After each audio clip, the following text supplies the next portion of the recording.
ধৈর্য ধরো, তোমার জন্য যেটা বরাদ্দ সেটা দেরিতে হলেও আসবে ইনশাআল্লাহ।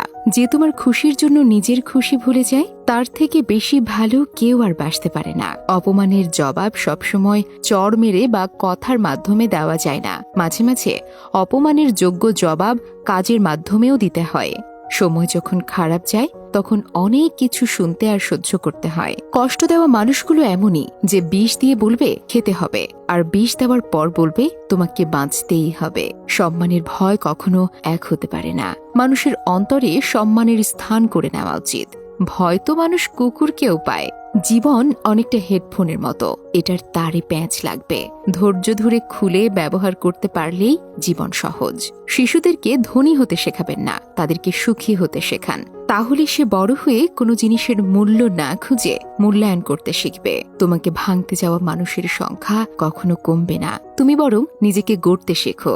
যদি আপনি এমন একজন মানুষের অপেক্ষায় থাকেন যে আপনার সকল সমস্যার সমাধান করে দেবে, তাহলে একটু নিজের আয়নার সামনে দাঁড়ান। সকল সমস্যার সমাধান করার মানুষটিকে পেয়ে যাবেন। অনেক কথা আমাদের ভেতরটাকে ভেঙে চুরমার করে দেয়, তবুও এমন ভান করি যেন কোনো ব্যথাই আমরা পাইনি। নিজেকে এমন ভাবে সাজিয়ে নাও, যারা তোমাকে একা করে গেছে তারা যেন একদিন তোমাকে দেখে আফসোস করে। মনের অশান্তি সবচেয়ে বড় অশান্তি, যেটা কাউকে বোঝানো যায় না। বললেও অশান্তি কমে না। মানুষ শুধু ব্যথায় না, কথাতেও মরে যায়। কথাতে যে কত ব্যথা তা শুধু আঘাতপ্রাপ্ত মানুষেরাই জানে। যে কোনো অবস্থায় যখন তুমি শান্ত থাকা শিখে যাবে, তখন বুঝবে তোমাকে কোনো বাধাই আর থামাতে পারবে না। বন্ধুত্ব করার মতো যোগ্য লোক পাওয়া না গেলে একা থাকুন, তবুও অযোগ্য কারোর সাথে বন্ধুত্ব করা উচিত নয়।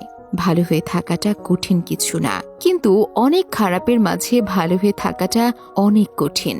জীবনে কাউকে পাওয়াটা বড় কথা নয়, জীবনে যাকে পেয়েছেন তাকে জীবনের শেষ পর্যন্ত কাছে পাওয়াটাই বড় কথা।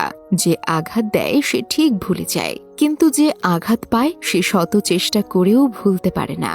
সব হাসি হাসি নয়, কিছু হাসির পেছনে এক আকাশ সমান কষ্ট লুকিয়ে থাকে। কেয়ার করাটা ভালোবাসা, সম্মান দেওয়াটা দায়িত্ব, এবং সম্পর্ক টিকিয়ে রাখাটা দুজনের কর্তব্য।